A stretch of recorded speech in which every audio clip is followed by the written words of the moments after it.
सुंदरनगर सरका घाट करसोग में 500 लीटर प्रति मिनट क्षमता वाला पीएससी ऑक्सीजन प्लांट जो है वो स्थापित कर दिया गया और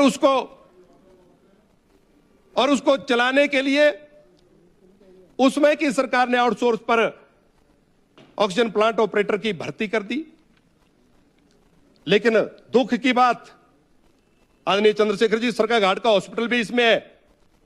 प्रदेश के अन्य स्थानों पर जहां पर ऑक्सीजन प्लांट चल रहे हैं वहां पर मेरी जानकारी के मुताबिक वो आउटसोर्स कर्मियों को नहीं निकाला गया, लेकिन मंडी जिला में जो ऑक्सीजन प्लांट चलाने के लिए ऑक्सीजन प्लांट ऑपरेटर रखे गए थे उनको वहां पर हटा दिया गया है।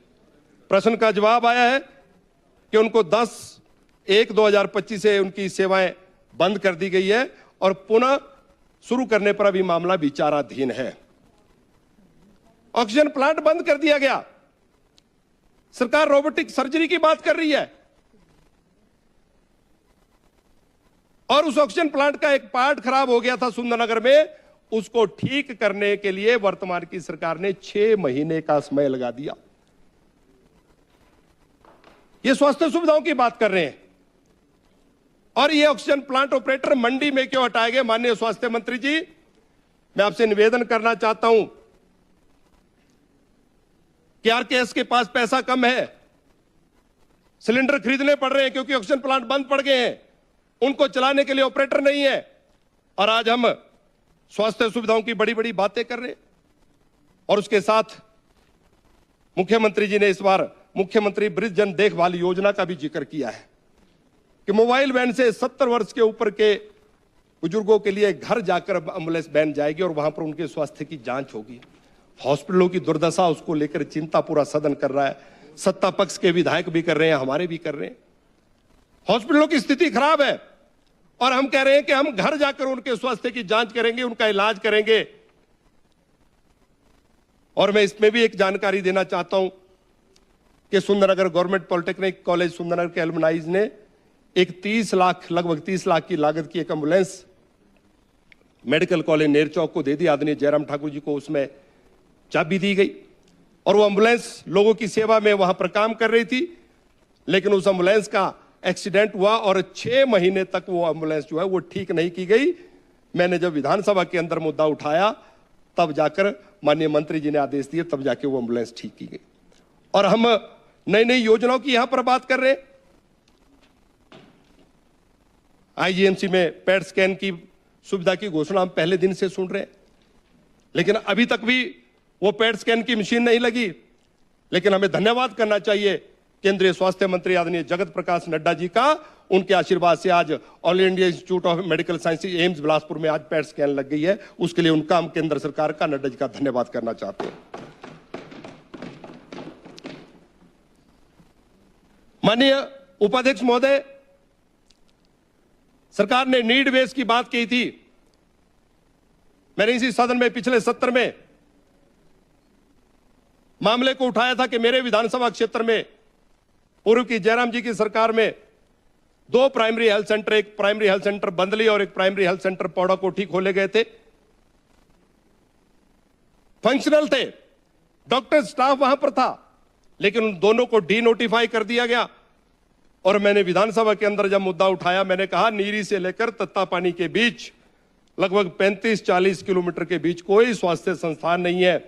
पिछले कुछ समय से वहां पर दुर्घटना हुई, अनेकों नौजवानों की मृत्यु वहां पर हो गई। अब जब मैंने इस मामले को सदन में उठाया तो मुख्यमंत्री जी ने आश्वासन दिया था कि हम उस संस्थान को बहाल कर देंगे, लेकिन अभी तक भी उसकी कोई नोटिफिकेशन नहीं हुई, कोई अधिसूचना जारी नहीं। माननीय उपाध्यक्ष महोदय, यहां पर जिक्र किया जा रहा है कि कांगड़ा में 50 बिस्तरों का आयुष अस्पताल, उसका निर्माण किया जाएगा, आचार्य चरक योजना शुरू की जाएगी, आयुष अस्पतालों में निःशुल्क जांच और दवाइयां उपलब्ध करवाई जाएगी। मेरे विधानसभा क्षेत्र में एक आयुर्वेदिक हेल्थ सेंटर को अपग्रेड करके 10 बेडेड आयुर्वेदिक हॉस्पिटल बना दिया गया। पूर्व की जयराम जी की सरकार के समय में धन्यवादी हूं जयराम जी का।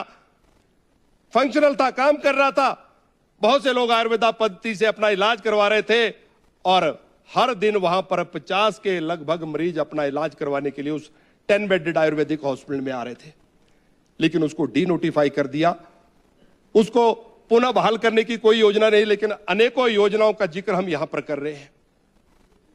और उसके साथ एक और मैं पढ़ रहा था कि मुख्यमंत्री जी के बजट स्पीच में उन्होंने कहा कि हम नजदीक के स्कूलों के लिए स्कूल हेल्थ प्रोग्राम शुरू करने जा रहे हैं। ये तो पहले से चल रहा है। पीएससी का डॉक्टर, वहां का पैरामेडिकल स्टाफ जाकर नजदीक के स्कूलों में जो है बच्चों की हेल्थ जांच करेगा। ये योजना तो वर्षों से चल रही है, लेकिन वर्तमान के बजट में इसका भी जिक्र किया गया। और उसके साथ बहुत महत्वाकांक्षी योजना हिम केयर और सहारा योजना जो पूर्व की जयराम ठाकुर जी की सरकार ने शुरू की थी, उसका जिक्र नहीं है, ठंडे बस्ते में डाल दिया गया। हिम केयर की देनदारियां इतनी हो गई है। सहारा योजना जो गरीब व्यक्ति जिसका कोई सहारा नहीं, गरीब गंभीर बीमारी से वो ग्रसित है, उसको 3,000 रुपया महीने का दिया जाता था, लेकिन वो पैसा मिलना बंद हो गया। हिम केयर से इलाज बंद हो गया। शिमला आईजीएमसी का उदाहरण, बिलासपुर की एक बेटी ने जिस प्रकार से कहा कि उसके पिता की मृत्यु हो गई, लेकिन सरकार इसकी ओर गंभीर नहीं है। पिछली बार तो कहा था कि हिम केयर और आयुष्मान के हिम केयर और सहारा योजना के सुदृढ़ीकरण के लिए हम कुछ ना कुछ जो है नया करेंगे, लेकिन इस बार के बजट में इसका कोई जिक्र नहीं है। इसका मतलब हिम केयर और सहारा योजना को जो है आप बंद करना चाहते हैं।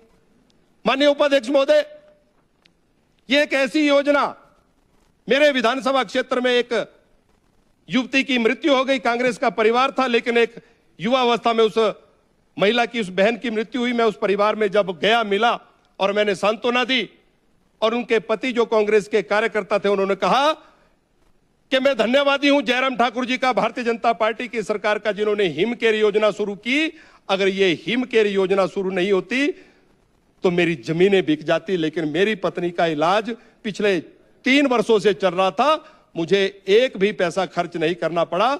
इसके लिए मैं जयराम जी का धन्यवादी हूं, हालांकि मैं अपनी पत्नी की जान नहीं बचा पाया। हिम केयर से मात्र भारतीय जनता पार्टी के लोगों का इलाज हो रहा था क्या? क्या यह सहारा योजना भारतीय जनता पार्टी के लोगों के लिए थी? लेकिन आपने, क्योंकि यह जयराम जी की योजना, जयराम जी की सरकार की योजना थी, इसलिए आपने इसको बंद कर दिया। बंद करने की ओर आगे बढ़ रहे हैं। उसके साथ माननीय उपाध्यक्ष महोदय, यहां पर पेयजल योजनाओं का जिक्र किया गया, सड़कों का जिक्र किया गया, लेकिन यह नहीं कहा गया कि जल जीवन मिशन के माध्यम से कौन कौन सी योजनाएं पूरी होंगी। यह नहीं बताया गया कि सीआरएफ का कितना पैसा आया, प्रधानमंत्री ग्राम सड़क योजना के माध्यम से कितनी सड़कें हैं। यह बात सत्य है कि केंद्र प्रायोजित जो योजना है उनका पैसा प्रदेश को आता है, लेकिन हमको इसका जिक्र करने में भी हमें गुरेज है। और उसके साथ वर्तमान की सरकार कह रही है कि हम, माननीय उपाध्यक्ष महोदय, बस थोड़ा सा मैं खत्म कर रहा हूं, खेलों को बढ़ावा देने के लिए, खिलाड़ियों को अच्छी सुविधा देने के लिए सरकार जो है कृत संकल्प है, और नए स्टेडियम, छात्रावास, सिंथेटिक ट्रैक का निर्माण किया जा रहा है। लेकिन सुंदरनगर में एक इंडोर स्टेडियम का निर्माण कार्य चल रहा है। केंद्र सरकार की मदद से वो इंडोर स्टेडियम बनाया जा रहा है, लेकिन उसका निर्माण कार्य 80% पूरा हो गया है। 2.25 वर्ष का समय पूरा हो गया, एक पत्थर नहीं लगा। उसका जिक्र यहां पर नहीं। उसको पूरा करने के लिए आप नई इंडोर स्टेडियम की बात करें, अच्छी बात है। आप सिंथेटिक ट्रैक की बात करें, अच्छा है। छात्रावास के निर्माण की बात करें, अच्छा है। लेकिन जो निर्माण कार्य चले हैं, आप इसी द्वेष भावना के कि पूर्व की जयराम जी सरकार में उसका शिलान्यास, उसका काम 80% पूरा हो गया, उसको पूरा करने में क्या हर्जा है। लेकिन सरकार जो है उसके प्रति गंभीर नहीं है। मैं माननीय मुख्यमंत्री से निवेदन करना चाहूंगा, स्पोर्ट्स मंत्री से निवेदन करना चाहूंगा कि उस इंडोर स्टेडियम जिसका निर्माण कार्य लगभग 80% पूरा हो गया है, उसको जल्दी से जल्दी पूरा किया जाए।